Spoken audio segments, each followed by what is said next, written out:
What are you drinking? Prairie Artisan Ales Cocoa Berry Imperial Pastry Sour. I have just the juice.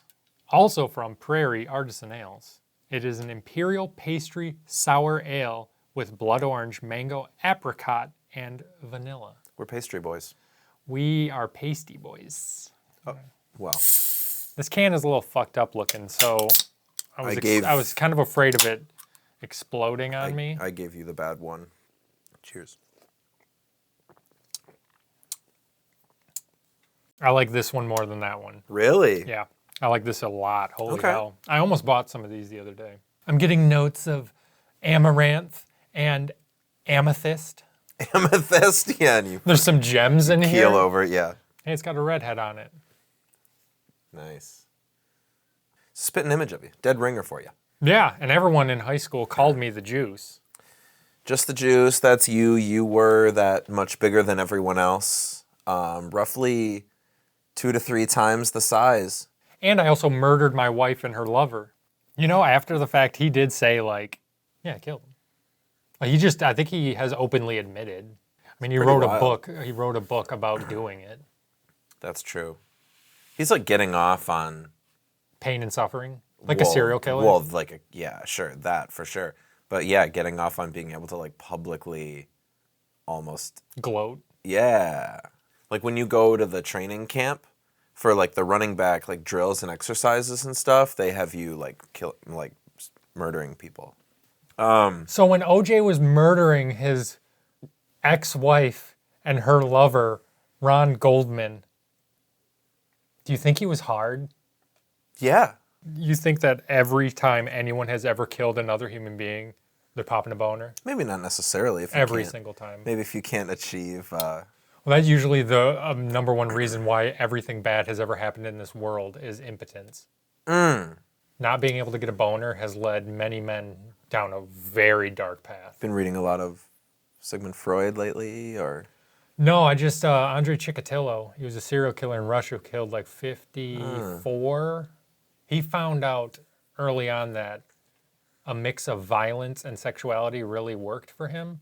And so the only way he could come in his pants, soft, was by stabbing someone. The knife was literally his penis. So going in and out with a knife simulated sex for him. So every time he would shoot in his pants.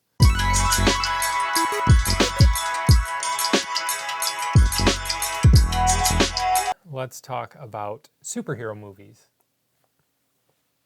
How do you feel about superhero movies and why do you hate them so much? I love them. Like them a lot. I don't know, dude. I think a lot of it is personal because I can't relate to it.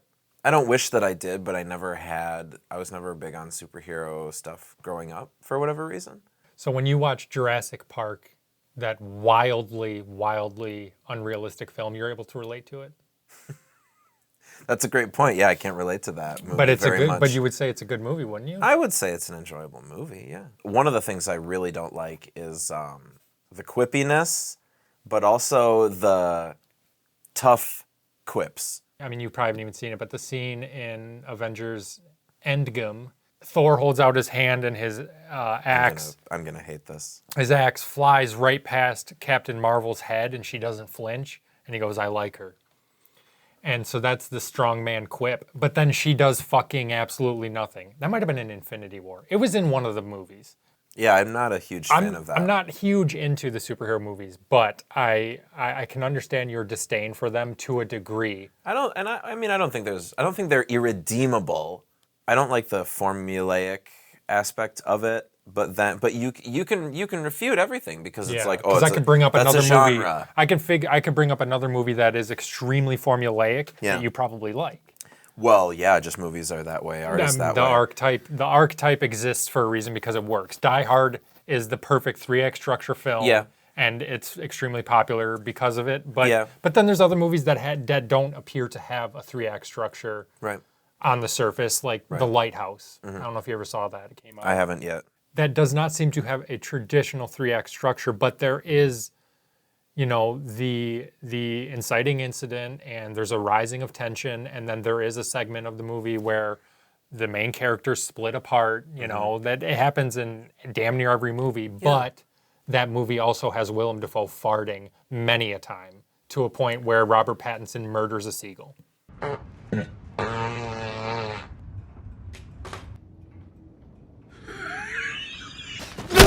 I don't like the full. You can't trust anything that happens in any of them because of It can always all be retconning, undone. and also like, I mean, this is a. Ooh. No, I'm just getting the birds. So you don't like that it's harder to relate to Okay. a character that is infallible. That's yeah, exactly, and it's annoying when it's either two invincible people or one invincible person and an underdog that is not gonna go away, or is just gonna be brought back and all this stuff. There's an untrustworthy element to like all the writing. Yes. Yes. Because they wanted to keep going. Well, You can't stop Iron Man. You can't stop Thor. Thor's a literal god. They're until they have to be stopped for the movie. Yeah, convenient writing is written all over the place. Yeah. But the thing that they do, I think, decently well is their personalities are able to have plenty of flaws, which that's kind of nice. Like to me, Superman is their personalities are really flawed. All these unlikable characters do have really flawed I'm just kidding. I know what you mean. Like Tony Stark has a pretty deep character, surprisingly, for the superhero genre. Bruce Wayne has a pretty deep character. Thor becomes fat in Avengers Endgame because he's so depressed, and like I can relate to being depressed and sad eating. Well, the first two people that you named are not invincible people. Yeah. It's like a very large part of what makes them interesting. They're just billionaires that can afford to be damn near invincible. Yeah, I do like both of those guys as characters, you know, and it doesn't hurt that they're always they're played by good actors. But Val Kilmer. yeah, those guys are cool. Oh, love me some Val, dude. So in Avengers Infinity War, half of everything that's ever existed in the universe disappears. And when I saw that, I was Shouldn't that have been called Avengers Halftime? Yeah. After the movie ended, it's like, well, everyone's coming back because they had already announced the next Spider-Man movie, and Spider-Man was one of the people who got disappeared. And it's That's the thing. There's no they just spoil their own spoilers at this point, where they're like, well, he's coming back, obviously. There's no way. And it's like, okay, maybe it's coming back in a different way or as another like a reboot or whatever. But you're totally right. The cliffhangers they don't matter. At the cliffhanger end of season 3 of Stranger Things, a character dies. Spoilers. And then he is in the very beginning of the teaser trailer for season 4. And it's like, you don't want to see the strange way that he comes back. I understand your reservation on superhero movies, but clearly they work. Oh, They've of course. made billions and billions of dollars. Well, yeah, I mean, it's a brilliant, it's a product. As is all the stuff I fucking like too. But when your goal is to appeal to as many people as possible, artistic aspects kind of go out the window. Yeah, well, whatever that or whatever else, for better or for worse, when you throw the net out that wide or whatever the correct analogy is, it's just got to be really surface level. It's just that I am better than everyone and am an elitist. Well, sure. I don't like it when a movie is well written, where the writing is just so. It's just so. Totally. Yeah. Like the movie. It's too movie. Yes. Yeah. Plenty of the Marvel DC Universe movies where it's like, yes, this is the most movie of movies right now, and I couldn't care less. That's like how all the dialogue is when it's not being the like trying to be like deadpan thing. It's just you just know what the fucking conversation is. You haven't seen The Joker, you fucking incel. There's no the. The Facebook told me that The Joker was good. The oldest joke of all time is that. Speaking of jokes, I got one written down right here. Ooh. Did you know that the Waco siege took place at Mount Carmel, outside of Waco, Texas? Mount Chocolate was on the other side of Waco, but the cult members said that was the bad side of town.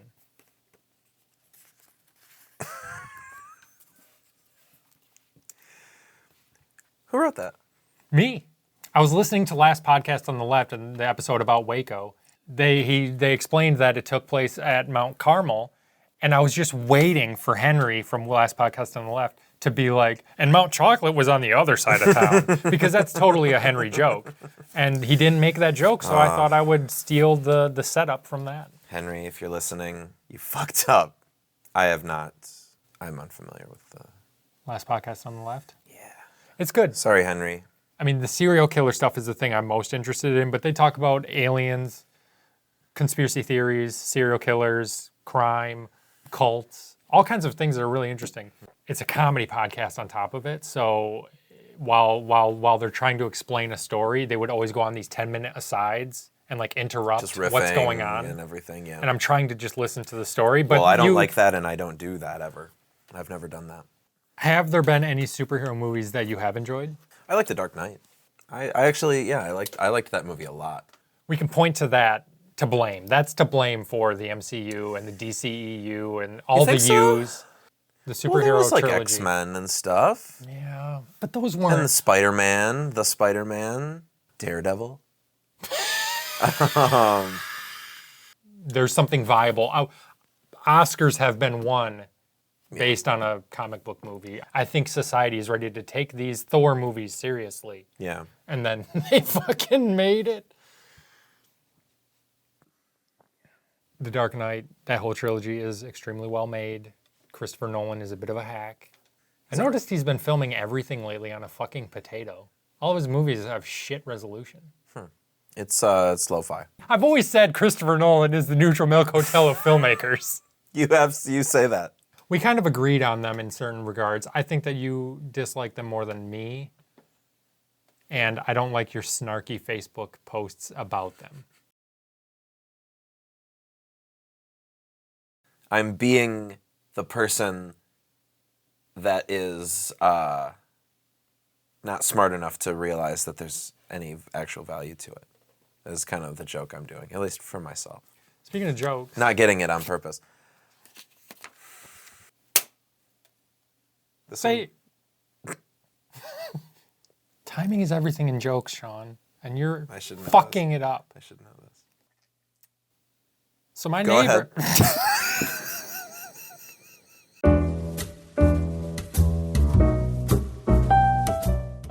I'm done. I'm not even going to tell that joke. Fuck out of here.